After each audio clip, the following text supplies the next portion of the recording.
कई मामलों में रेप और हत्या के आरोपियों को सिर्फ इसलिए राहत मिल रही है क्योंकि फोरेंसिक साइंस लैब जरूरी साइंटिफिक एविडेंस देने में सक्षम नहीं है।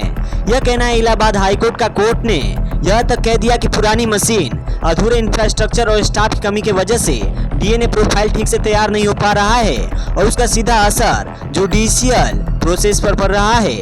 हुआ यह कि उत्तर प्रदेश के एक रेप और मर्डर केस की सुनवाई चल रही थी। यह एक महिला लापता हो गई थी, बाद में उसका शव नदी के किनारे मिला। पुलिस का आरोप था कि महिला के साथ पहले रेप किया गया और फिर उसकी हत्या कर दी गई। इस मामले में मनोज नाम के एक व्यक्ति को आरोपी बताया गया था। पुलिस के मुताबिक एक विटनेस ने उसे उसी तरफ जाते हुए देखा था जहां बाद में महिला का शव मिला। आरोपी नवंबर 2025 से जेल में बंद था और उसने हाई कोर्ट में जमानत की अर्जी डाली थी। जमानत की सुनवाई के दौरान आरोपी के वकील ने कहा कि फोरेंसिक रिपोर्ट और उनके क्लाइंट के पक्ष में है। उनका तर्क था कि मृतका के वैजाइनल स्वैब और आरोपी के डीएनए मैच नहीं हुआ है, इसीलिए इसके खिलाफ कोई ठोस साइंटिफिक एविडेंस नहीं है। उन्होंने यह भी कहा कि आरोपी को झूठा फंसाया गया है और उसके खिलाफ कोई ऐसा एविडेंस है ही नहीं जो उसे सीधे अपराध से जोड़ता है। आमतौर पर ऐसी स्थिति में यह माना जा सकता था कि डीएनए रिपोर्ट आरोपी के पक्ष में गई है, लेकिन अदालत ने रिपोर्ट को ध्यान से देखने के बाद एक अलग बात नोट की। कोर्ट ने पाया कि मामला सिर्फ डीएनए मैच न होने का नहीं था। असल समस्या यह थी कि एफएसएल आरोपी का पूरा डीएनए प्रोफाइल को तैयार ही नहीं कर पाई थी। रिपोर्ट में कहा गया था कि डीएनए प्रोफाइल पर्याप्त रूप से जनरेट नहीं हो सकी, इसीलिए यह तय नहीं किया जा सकता है कि मृतका के वैजाइनल स्वैब में मिला डीएनए किस व्यक्ति का था। यानी रिपोर्ट आरोपी को साफ साफ निर्दोष नहीं बता रही थी, बल्कि लैब यह निष्कर्ष नहीं निकाल पा रही थी कि डीएनए आखिर किसका है।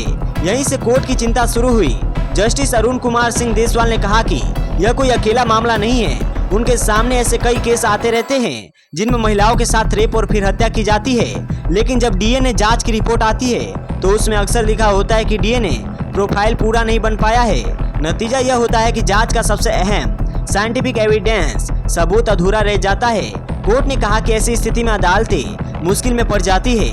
अपराध कितना भी गंभीर क्यों ना हो, किसी व्यक्ति को सिर्फ शक के आधार पर लंबे समय तक जेल में नहीं रखा जा सकता है। अदालत को अवेलेबल एविडेंस के आधार पर ही फैसला लेना पड़ता है। इस मामले में मेडिकल और वैज्ञानिक सबूत निर्णायक नहीं थे, इसलिए अदालत ने कहा कि वो भारी मन और गहरे दुख के साथ आरोपी को जमानत देने के लिए मजबूर है। वहीं अपने आदेश में कोर्ट ने राज्य सरकार की भी आलोचना की। अदालत ने कहा कि पुरानी मशीनें, अधूरा इंफ्रास्ट्रक्चर और रिसोर्सेज की कमी डीएनए प्रोफाइल ना बन पाने की असली वजह है। कोर्ट ने यह भी कहा कि उसके लिए किसी और को नहीं बल्कि राज्य सरकार को जिम्मेदार ठहराया जा सकता है। अदालत ने मेंशन किया कि हाल ही में यूपी फोरेंसिक साइंस लैब यानी एफएसएल के डायरेक्टर ने भी बताया था कि राज्य की कई फोरेंसिक लैब्स में कर्मचारियों की भारी कमी है और बेसिक अम्यूनिटीज पर्याप्त नहीं है। इसी वजह से कोर्ट ने अपने ऑर्डर की कॉपी उत्तर प्रदेश के मुख्यमंत्री योगी आदित्यनाथ को चीफ सेक्रेटरी के जरिए भेजने का निर्देश दिया। अदालत ने उम्मीद जताई कि सरकार फोरेंसिक लैब्स में मॉडर्न मशीनें उपलब्ध कराएगी, पर्याप्त स्टाफ अपॉइंट करेगी और जांच व्यवस्था को मजबूत बनाएगी। कुल मिलाकर हाईकोर्ट में यह नहीं कहा है कि आरोपी निर्दोष है या अपराध नहीं हुआ है।